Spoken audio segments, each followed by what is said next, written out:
Ce que nous avons appris est fascinant. Nous avons observé les réactions du cerveau humain pendant qu'on présentait à un cobaye les logos de très grandes marques.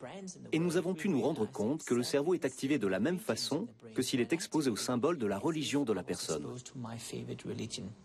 Selon les résultats, plus une marque a du succès et plus la zone associée à la religion est stimulée dans la tête du consommateur.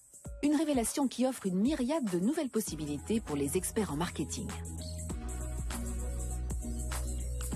Mais quel est le rapport entre la foi et le choix d'une marque?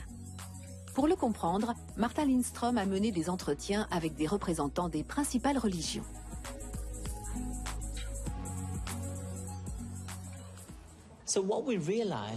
Nous avons découvert que la plupart des grandes marques possèdent à peu de choses près les mêmes fondements que certaines grandes religions. Cela peut être un rituel particulier, une vision, ou bien un ennemi déclaré.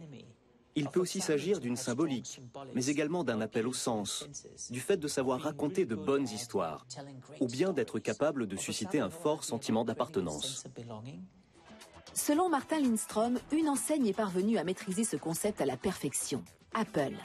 De son vivant, son fondateur, Steve Jobs, s'est mis en scène tel un véritable messie et a présenté ses produits comme des cadeaux du ciel.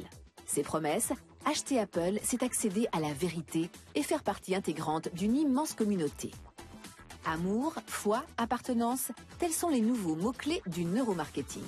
C'est grâce à eux que les experts en marketing parviennent pendant un court instant à supprimer toute pensée rationnelle chez le consommateur. Subtilement, l'industrie publicitaire s'infiltre toujours plus profond dans nos têtes et il devient de plus en plus difficile de résister à la tentation.